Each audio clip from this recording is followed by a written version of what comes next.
Welcome to episode 7. Thank you for coming back.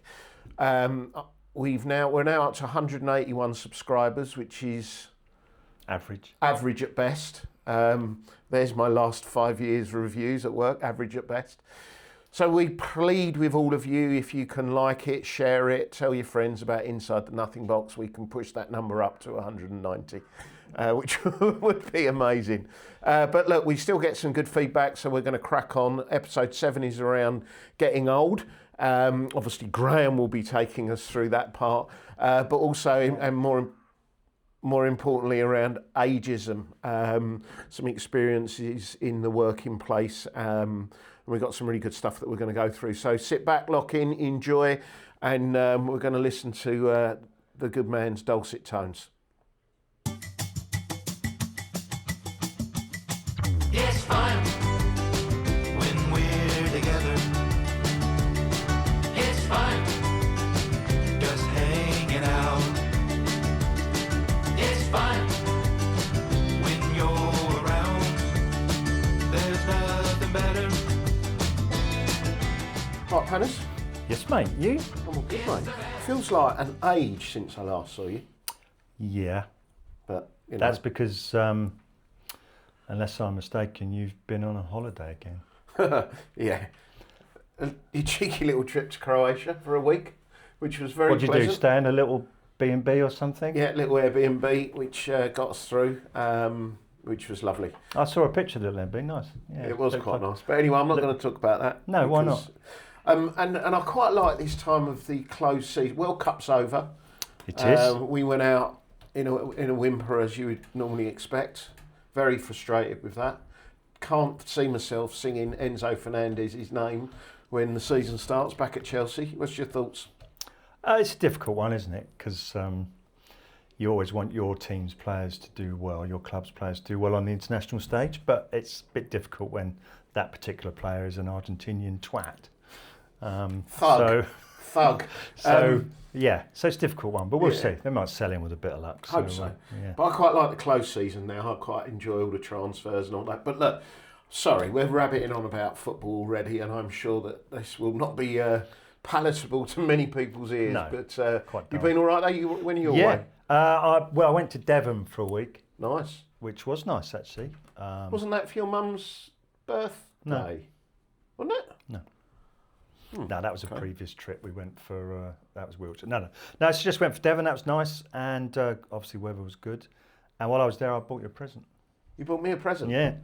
Yeah. Well, two things, actually. Firstly, I hope you realised and appreciated that the jigsaw I did in Devon, which is obviously home of the camper van. When I say I did, Rosie, my daughter, did it. But there you go. Takes the credit as ever. And then I thought I'd buy you a nice little gift from Devon.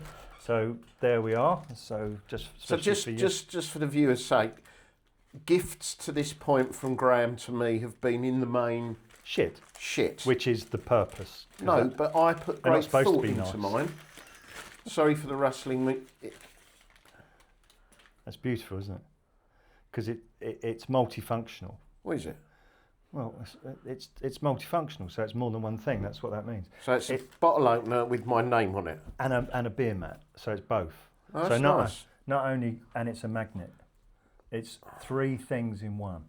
It's incredible, isn't it? Well, that's not magnetic. That's plastic. Well, that's really nice, that. Yeah. I've got you a little present. Same bag. Reused. Yeah. Yeah. Thanks. Not gonna lie. Is this from your little Airbnb? Oh look, I've ripped it. Bag won't be used next time. Oh, bloody hell, let's not worry about saving time by... Oh, it's beer mat. I know, I did think that. Well, that's a bit of a coincidence. See, I put thought into mine. Oh, you've got to stop doing this, Turps. They're not supposed to be good, they're supposed to be shit. I think we might have to stop doing these, you know, because these are jam coasters or whatever they're called. They're brilliant. See? From the late 70s genre, I would say. Not the beer mats themselves, they would probably make one. They're actually really cool. Thank you again. Pleasure. There we go. Very annoying. Talking of very annoying, I've had an email from Steve the Cheese. Apologies, Steve. I better just Do you know my stepdaughters don't Red- like him? Oh, that's harsh, but He winds them up. does he? Well, he's only telling it how he is, I guess. So, Go on then.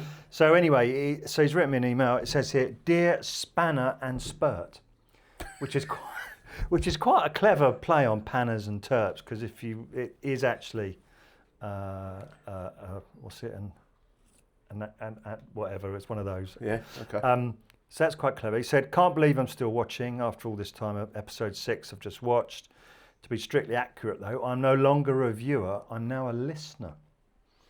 So what Steve is saying is he tried listening to the episode in the car instead of watching, Right. and he's decided that we clearly both have faces made for audio, which is good. He said, "Great subject matter. That's the most positive thing he's ever said. Not as childish as usual, and actually quite entertaining, albeit a bit light on the cheese content." And then he's tried to do a really funny joke by saying, "Try and brie more cheesy." See what he's done there? Yeah. Yeah, it's not I funny. think that's quite balanced feedback. Yeah, Steve. but what he has done is he's highlighted the fact that you can listen rather than watch Inside the Nothing Box, and especially if you drive or travel, it might be easier. Very good. So a reminder there. So that's Steve the Cheese. Yeah. Well, Yeah. thank you, Steve the Cheese. Yeah, very good. Thanks. Keep them coming. Keep the feedback coming, Steve.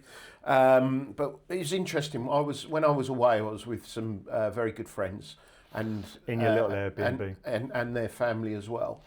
And they asked about the podcast, and it was a lot easier to explain what the podcast is about. Now we've taken this a little bit more of a serious route around. Right. I know banter with purpose, and Yeah. we did quite well on banter. I think we, judging by Steve's feedback, might be the purpose bit. He's getting a little bit better. So yeah, as ever, thank you, Steve. Appreciated. I think we should sort of just fall into the next category or category topic.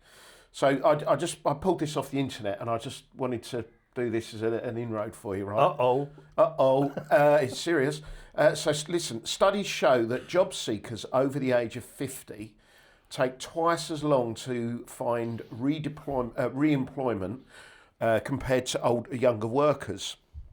Older candidates frequently face unconscious ageism, assumptions about technological skills, and biases from automated AI resume scanning tools. So in our old days when we were in charge, a CV would come across our desk, we've had a read of it, and we'd take people on. Now they go through AI before they get to a human, and they get kicked out due to age. And so we thought we would do episode 7 or 8, which one this is, on getting old. And ageism as well. And I think something happened to you recently. This is a turning point. No, it's not the first time. But I think I've mentioned before, I'm the very proud owner of a over 60s bus pass, which allows me free travel in the TfL area, as long as I don't leave before 9:30. So as a train goes past. So 9:30 is a new kind of big moment for me in my day. So I do use public transport more than perhaps I normally used to, because it's free and I'm tired. And no, it was the classic. The other day I got the train into town, and it was busy, and I got offered a seat. which you know, you first reaction, that's nice, isn't it? Yeah. That's kind of a younger person to offer me a seat, and then I did not. I turned it down. I said, "No, you're fine." What Obviously, did you do? Stand there on one leg? I'll happily stand here with cramp for the next 40 minutes, rather than accept that I desperately love that seat. And so it's one of those really kind of defining moments of, you know, yeah, you clearly are getting old when you get offered a seat on the bus and on the train, and it's trying to find a way of kind of taking it for the good that is, without actually getting really depressed about it. So I think age is a thing that's kind of certainly feels like it's creeping up. Good to see chivalry is still in existence. Yeah, it's nice. Yeah, I think that's Very quite good. Quite good. very good. And so why don't we, on that note, then go through We won't do the top 10 usually, but we'll split it into 5 and 5. Yeah. We'll do 5 things around getting old, Yeah. and then we'll go into the workplace. Okay. Yeah. Yeah. So I've got a few. I'm going to let you lead this one today. Sorry, I'll lead it, but they're going to be your top 5s. Okay, because we had to listen to your leadership ones, didn't we? So let's give myself a chance.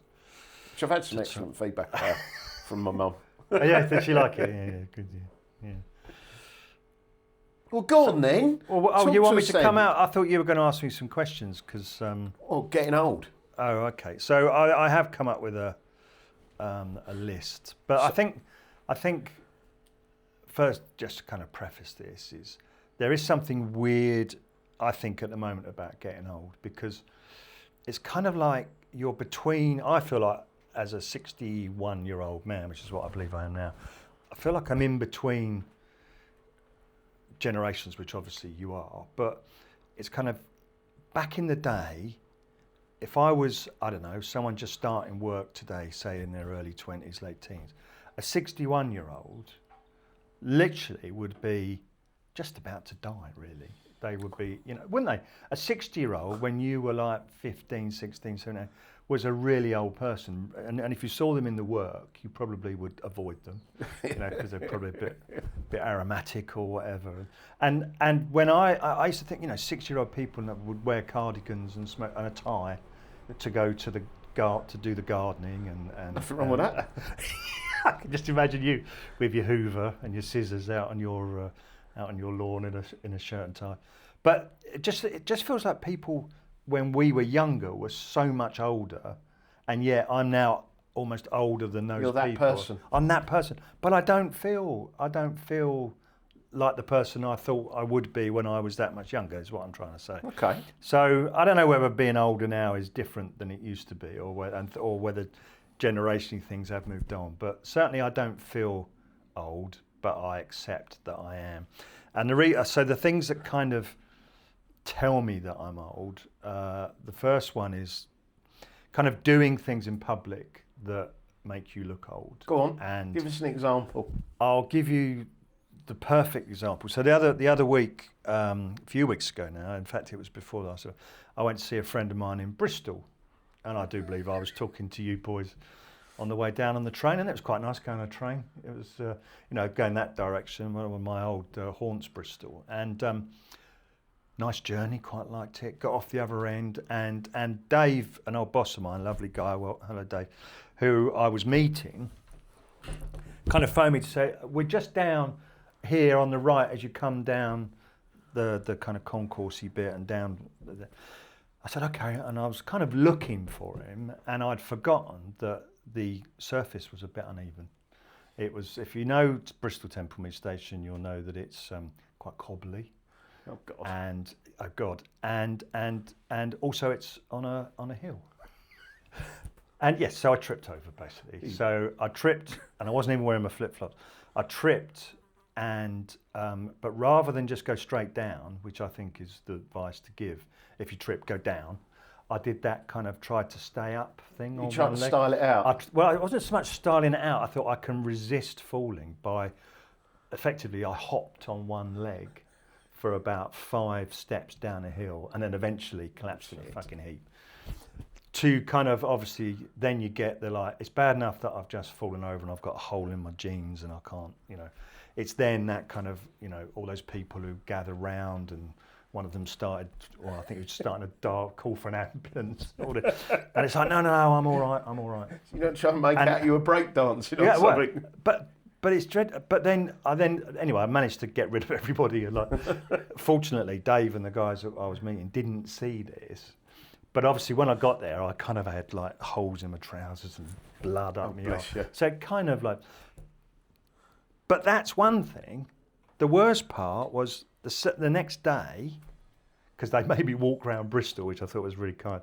The next day, I couldn't actually. I went to get out of bed and I fell over because my knee didn't work. And I was walking around the house in a walking stick. Oh, bless you. Which, as you can imagine, Mrs. Panic was really sympathetic to and didn't take the piss at any point, nor did any of my kids. But it took a month for my knee to actually get back to normal. A month. I couldn't put. So do you think as well? I mean, look, that was embarrassing as it was. Yeah, it was. But it feels like you're going round circle like to when you was like a toddler. Yeah.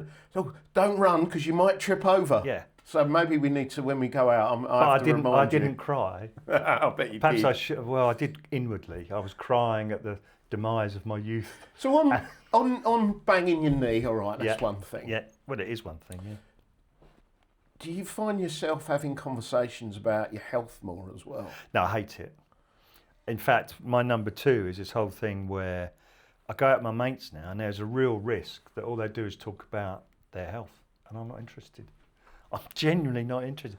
If I'm going out for a drink at the pub, the last thing I want to hear is about Chris's fucking piles or John's whatever. It's like, I'm not interested.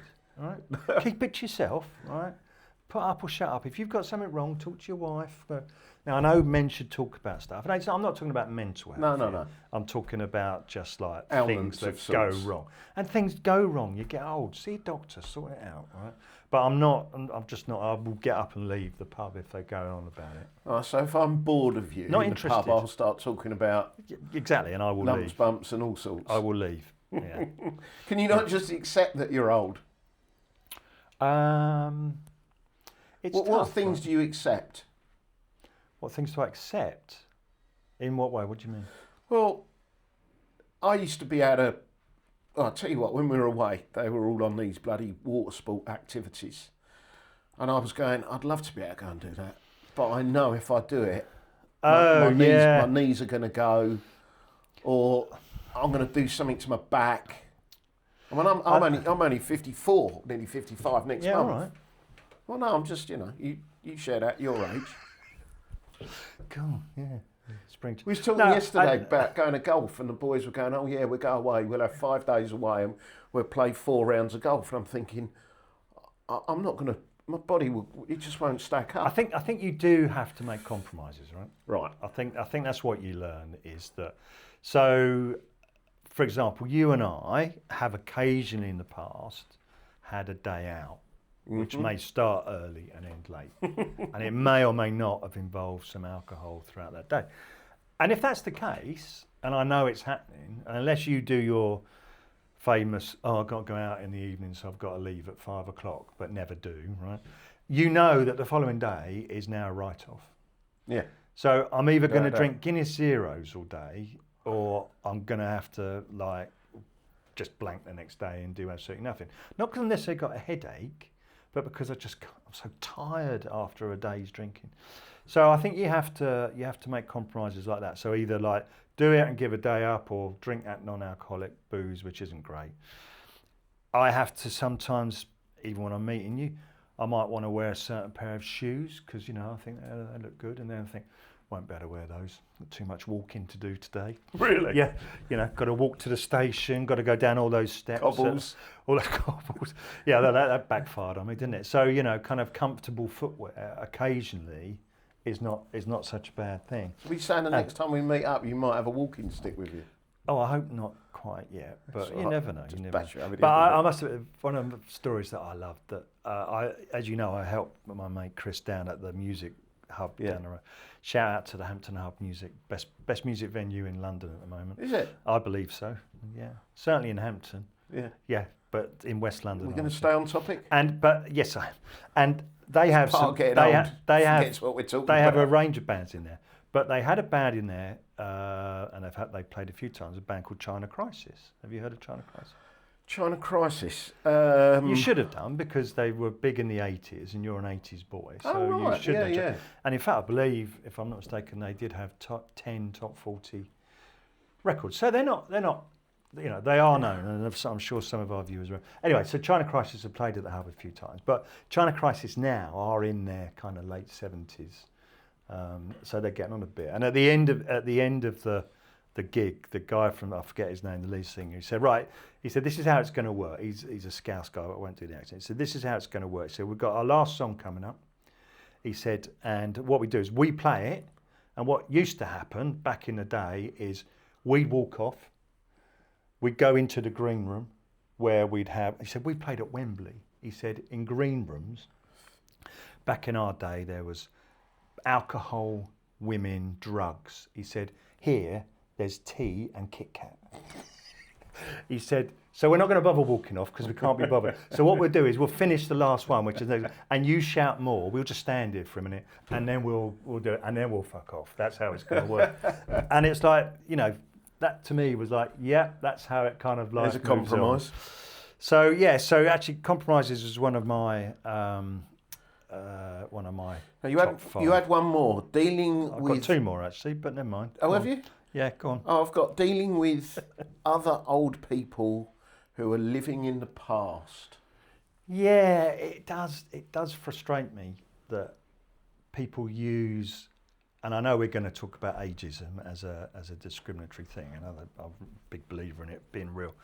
But I do worry, and I think I mean specifically about technology, or certainly a lot about technology. I hear, and obviously we in our professional lives we saw this, where you hear a lot of people talking about, you know, it's not fair on the old people that you're going to make them use a mobile phone. Okay, well, firstly, what is old? I mean, in my view, old is 10 years older than you are, right? So to me, I'm almost... You are it. You to me are old, or me to you are old. I to you are old. Nearly, not quite. I am to Bipan. I'm classed as old because I'm more than 10 years older. So I hear people now in their 70s going, oh, it's not fair. I shouldn't be made to use a telephone for such things as banking or just generally getting around or whatever. And it's like, but when the first mobile phone came out, right, about 40 years ago. I get it. Or 30, let's give them the benefit of the doubt, 30 years ago, right? So you were 40 when that first mobile phone came out. You weren't old then, but you chose when you were only 40 not to join in. So I'm afraid I get a bit grumpy and a little impatient about people who today are in their 70s saying, oh, it's not fair. Do you think? Well, you should have joined in back in the day, mate.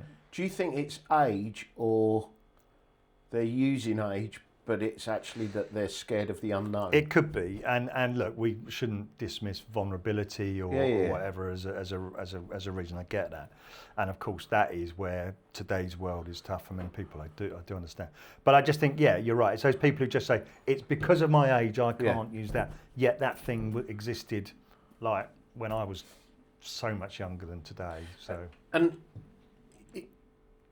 I had this conversation last week with somebody. I get my daughter to do it all for me. Yeah, and I do see the issue, or literally boarding passes. If you want a new passport, if you want to do a tax return, if you want to renew something like a disabled parking badge, everything it has to be done online. I wonder if there's a bit of a niche market out there that, although I hear what you're saying and I actually agree with it, there's also on the other side of the fence a lot of people who are of an age, who are very, very technologically advanced. They've got their iPhone, they know how to use the apps. I wonder how the two can be connected. yeah. I don't It's know. It's a good point. And as I say, I'm not dismissing the challenges for some people. I'm just saying it's a mindset thing. Yeah, 100%. And it winds you up, yeah? Because you're old. A little bit. Because you're getting old. Bit. So there's one more thing. You had one more. Yeah, people just accepting you're old when clearly you're not. Yeah, well... Is that one? No, it's little things. I went to... I go to my local football team, Hampton, every now and then.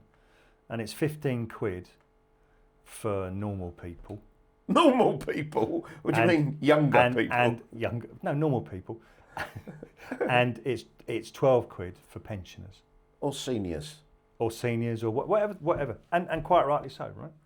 But I think a male senior in this day and age is 67, 66. Right. So I just go, bloke, don't bat an eyelid. Just charges me 12 quid. Just really? 12 quid, yeah, just 12 quid straight. Not even ask, right? Don't even say. I mean, at least the woman at the gym I go to has the decency to turn to the sign where it says 50% off for over 65s and say, is that you? It's like, no, it bloody well isn't me. Do I look 65? It's just, I show them my part. I told you about my lovely bus pass, right? Yeah, I'm on one now. If I show them my bus pass, I at least every now and then expect the bus driver to go, oh, hang on, mate. Hang So on. basically, all you're saying hang is- on. I want him to say, hang on, mate, that's clearly not you using a over 60s pass. You've stolen that off your dad, haven't you? Like that. But no, that doesn't happen. They just like wave you through, and I don't like it. So you're now suffering from the complete opposite of when you were 16. You possibly doctored your passport so you could get a beer. Now I want exactly. And there's one other thing, and I'll shut up. Not that that's the best practice. And I'll shut up after this. Well, I won't, but You I'll won't. shut up on the one other thing that's doing my head in at the moment is even AI and algorithms have got it in for me, or got it in for old people, because it wasn't that long ago that I'd be on my laptop or on my phone, and you get a pop up or whatever it'd be, like Russian women looking for a man like you in Hampton or Where's something. this going? Or well, you used to get these kind of things, or What do you get now? For diabetic slippers. We think, it's a bit like, people who purchase items like yours also like this, and it's like diabetic slippers and suction grips for the bath. If you just talk to your phone, right, about Russian strippers or whatever you want to do. I didn't say strippers, did I? Your phone will listen to you, right? When we go to the pub after this, I'll guarantee you get a pop up. Yeah. Don't get me going on voice messages as well. Yeah, no, that one does my head in. Do you know People what? who leave voice notes. What's going on? So I need to put this one out there. There are obviously a few things that have wound us up over the course. It does appear that way, doesn't it? It's been a while. Why is it people speak so flipping loudly on their phones on a train? Oh, well, it's just rude. I don't want to hear your conversation. Yeah. But that's not an age thing. That's a young person's thing, isn't it? Well, that's, yeah. No, okay. Anyway. But I'm with you. Right, so you've now got old. Yep.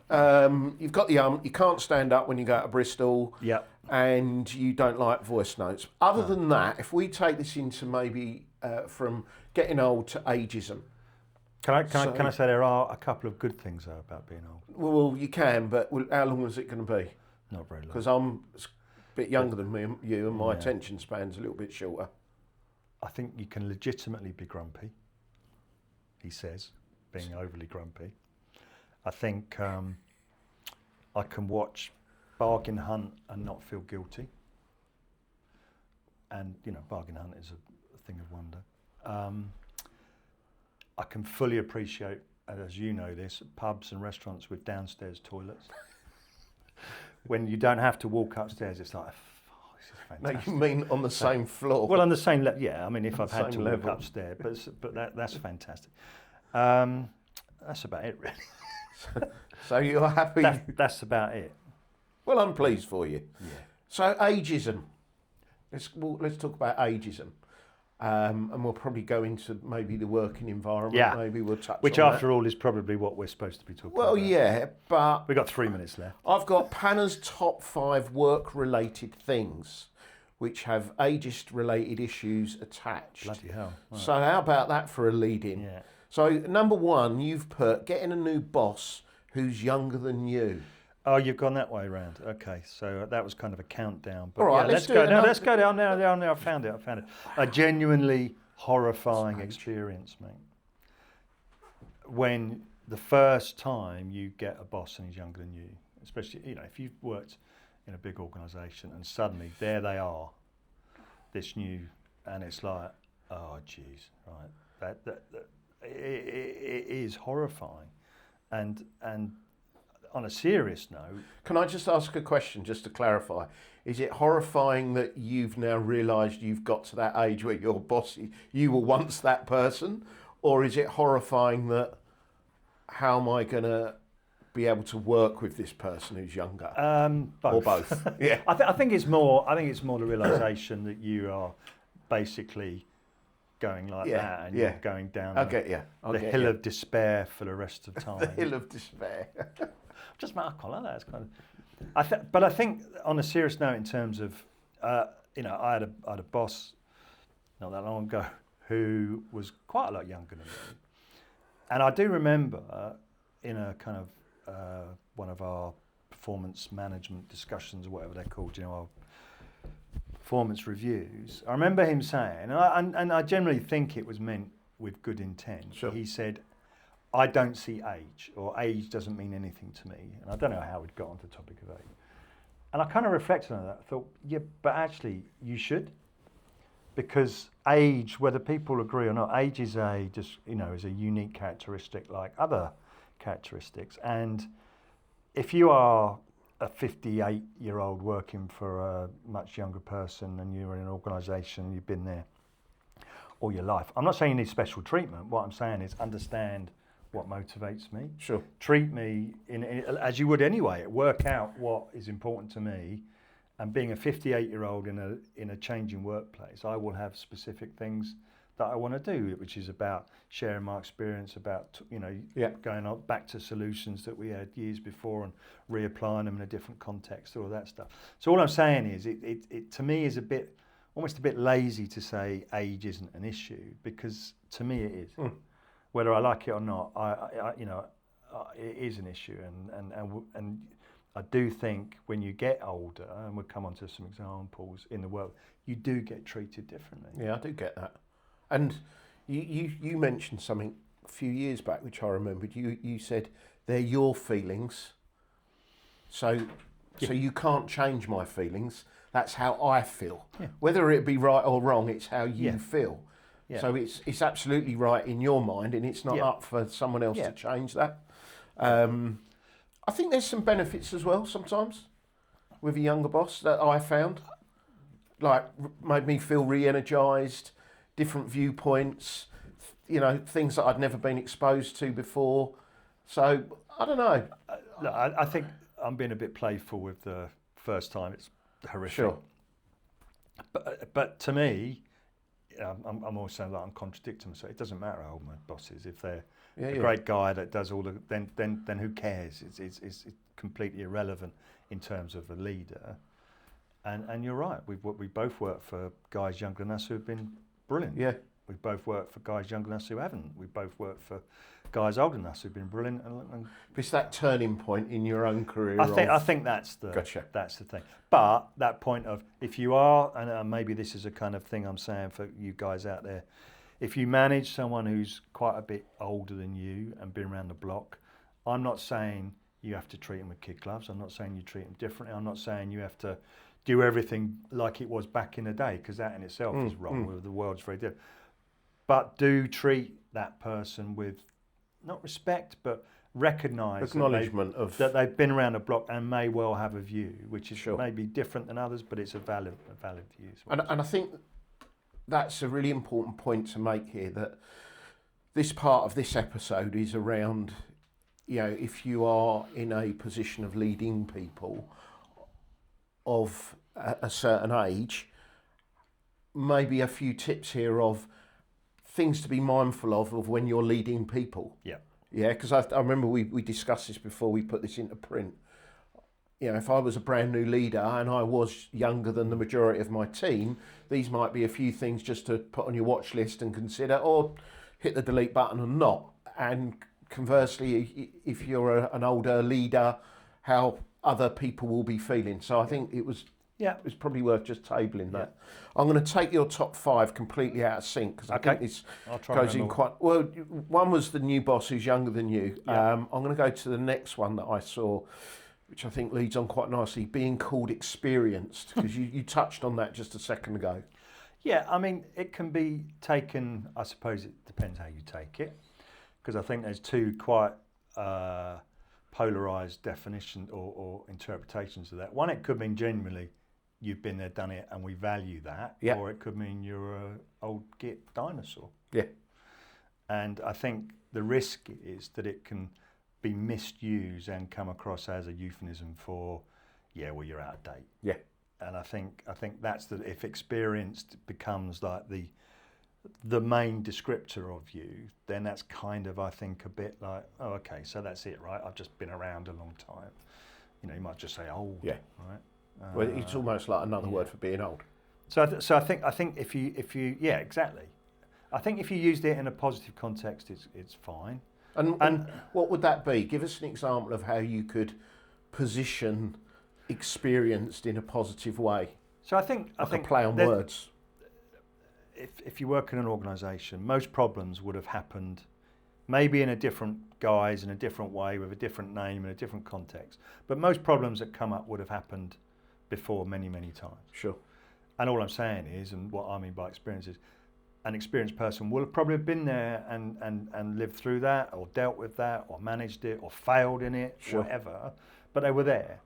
And a clever or a good use of an experienced person is to say, right, when you did that, what did you do? What worked, what didn't work, all that stuff. It's not saying we're going to do exactly the same. It's not saying, so you did it right, but you did it. So how do we draw on that and apply it to whatever we're dealing with right now? So it's that's where it's valuable, rather than it being kind of seen as a kind of like, a badge for like, yeah. And that's how you can link that leadership bit.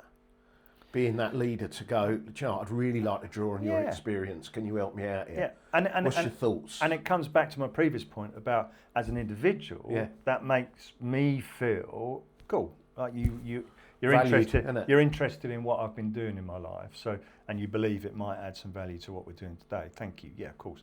If it does, it does. If Big it doesn't, tick. great. I think the other thing is in the hiring context. Yep. And you mentioned. My worry is experience also now kind of is being used as a really negative thing, and this thing of people who are experienced are being, believe it or not, are being told you're too experienced. And I mean, I suppose I'm lucky. I've not had to kind of look to be hired for a job for many years. I've kind of been internally lucky to move into new roles. But I think the people who do hiring now in like external agencies are about 12, aren't they? Yeah, in a nutshell. Yeah. So you've got someone who's 12 trying to interview and understand the psyche of someone who's like 4 times their age or 5 times. It's How like, would they deal with that? And then you get an older person experience. They're not going to stay. They won't be able to adapt. They won't understand. They'll probably smell of pee, or what. Calm down. But I think that older people do get overlooked through the hiring process. There's data. Because there's the stigma which comes with it. Yeah. And also, if you're on a certain salary, are the hiring people going to think, oh God, they're going to be old and they're going to want the same amount of money that they were getting, and maybe we could pay a lower amount to somebody who's coming through the ranks. And I guess these things exist, right? And I guess there is an element of that. And maybe, as you say, if you're an older person who's been made redundant, or you've let and you're looking for something new, you have to be realistic. Yeah. You're not going to necessarily, the chances of you finding a new role in a new organisation, earning the money that you might have been earning before, is probably unlikely. And why should you expect to? So you have to manage your own expectations around that. But I think, unfortunately, from what I'm hearing and picking up, is that people aren't even getting to that level, right? To that part of the discsion. They're door's not even opening for them. They're being kind of dismissed already. And it's sorry, go on. No, I just think the door not being opened, sort of, I'll just pick up on another one of your points here, is not being given development or training opportunities. Yeah. So I think... Explain that one to me. So I found that, again, I can only talk from my own experience, but I started to find that when there were new things happening at work, new initiatives, new programs, I felt, right or wrong, it may have been just my view, or it may have actually happened, that when the kind of exciting stuff came out, I wasn't the one that got given that opportunity. I was a bit like, oh, well, he can do the kind of the safe stuff and whatnot. Yeah. There was almost a kind of belief that I wouldn't be the right person to kind of to do that. Or if there was a nice, shiny new kind of piece of training or whatever, or I can't remember the time I got, would you like to go on a training course or some development? It was kind of just do your own development, So I think there is a risk, and I don't think I suffered that badly from it. And it's down to me, isn't it, to kind of find my own development. Well, I was going to ask, what did you do about that? Not a lot. Okay. To my regret, that I probably stopped developing myself in terms of new skills or a certain age when I should have done. And I know we're going to talk in a future episode, maybe our next episode, about how do you stay relevant in a kind of changing, difficult work environment. So we'll probably touch on that. So I don't think I did enough. I kind of looked to do things differently through my own. To be fair, I did research stuff and read a lot more, but I don't think I necessarily. Sure. So it's in part my fault, but I do think the point I'm making is I think people of an age in the workplace can get overlooked, both for development and for kind of opportunities to get involved in some of the new stuff. I get that. I do get that. Thanks for sharing that. That's a pleasure, mate. Oh, bless you. So what have we gone through? What ones have we got left? I've got people thinking that you're burnt out.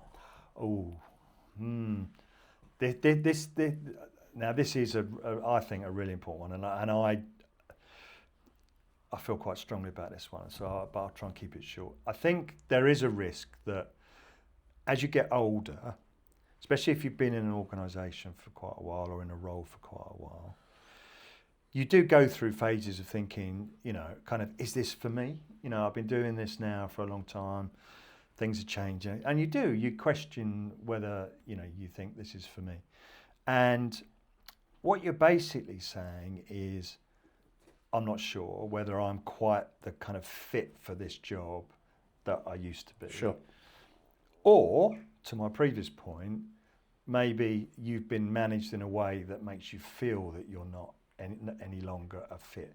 And I don't think that's burnout. Burnout is when you're working your arse off, you're like coming home exhausted, you're just really struggling physically, mentally, and you just kind of end up in a heap because you've just been worked into the dust.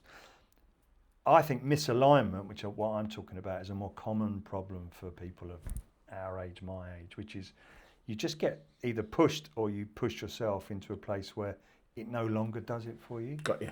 And the reaction, and the kind of, my reaction to that was perhaps, I think about my last two roles. When I was in my role in East London, I gave it 110%, if there is such a thing. And every day woke up with a spring in my step and loved it and gave Bouncing it into work. because it felt right. And when I got moved to a different part of London, more locally, it just didn't seem that what I had to offer kind of made a difference. And therefore, so then I dropped my level of commitment, and so I don't think that's burnout. I think I just got to a point where I thought, this isn't for me anymore. And do you think the perception was because of your age? Correct. He's not giving 100% Correct. because he's burnt Spot out on. and it's too much. Spot on, and that's Right. exactly the point. It's kind of people will perceive it as, he's done now. Yeah. When actually, He's doing the minimum to get past. What I really was saying was, this isn't for me anymore, but there's not much I can do about it. And you can only get up at 6 o'clock in the morning so many days to a job that you don't really enjoy. Sure. So these are linking quite nicely, Graham, because I'm just thinking if you well done, mate. If you did have the shiny new project that you was leading on, and your experience was being drawn on in a genuinely valuable way, you would have that spring in your step. Yeah. I get you. Yeah. Okay. Yeah. Very good. Smart as ever. What was the last one that you had? The generational thing. Yeah, being referred to as from your generation. Yeah. So it's probably a bit more playful, this one, but it's so there's kind of there's a serious point and there's a flippant point. The flippant point is you kind of a couple of times someone did, a younger guy, people from your generation, which is a bit like saying your experience, but it's quite, it's almost can be taken quite offensively when someone says that, because it's almost saying you're not of this generation. So you're kind of you're not relevant, and okay, that's fine, and I get if you've got guys in the restroom or the canteen or whatever talking about, I'll show my age now, Love Island, that's probably no longer a thing, right? I'm not really going to have much value to that conversation, that's for sure. So, banter like that is fine. But when it really hits home is when you hear people saying things like, God, it must have been hell to have been around, during 9/11. And you think, oh wow. my God, there's people in the workplace that talk about like things that happen. These things, oh God, I heard that Lady Diana woman had a car crash. And it's like, yes, this happened. This really happened in my lifetime. And so it's that thing of again, just like kind of making you feel like you're not part of. Sure. And when it's banter, I think like most things, you can kind of deal with it. I think it can become, if it's overused and a bit, by the wrong, it can become, again, a kind of a discriminatory Almost kind like of keeps talk. chipping away at you. Yeah, it's just another thing. So I pulled this off. Age-related comments or jokes, frequent jokes or derogatory marks about your age, memory, stamina, or coded language calling older workers set in their ways. Yeah, no, exactly. And a lot of it is all done as from leaders in a completely innocuous fashion. But it's when like, you're the other end of that, yeah, exactly. And it's like, and it's not like. It's like other discriminations, isn't it? Some, which are, arguably far more cut a lot deeper and a lot more hurtful.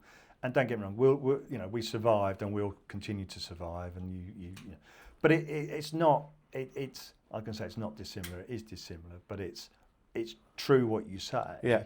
There comes a point where banter can overstep the line and turn into, as you say, if it's relentless. After a while, it's like, really, is that it? Yeah. So and I didn't really ever suffer from that, but it's and I think this is where, for people out there that are struggling with this, because it does happen. Yeah. Where I think in our episode on staying relevant, we probably need to provide some kind of ideas around how do you deal with that kind of thing, because if you don't deal with it, it will just carry on. Sure. Well, look, Graham, thanks for sort of sharing that.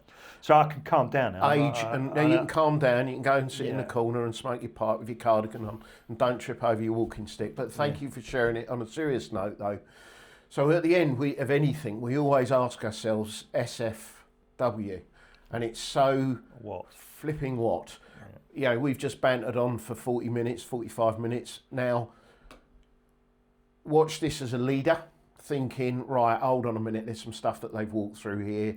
Is it going on in my team, my working environment? So there's one point there, whether or not you're an emerging leader, you've been enrolled for 40 odd years, or you're kind of midpoint of the two. I think we wanted to put this across because there's some important stuff to pick up on.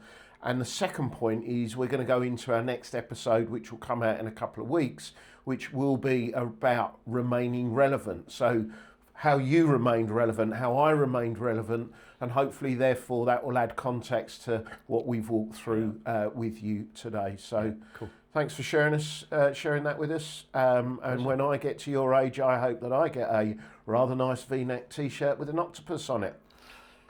I hope you do too. Wow.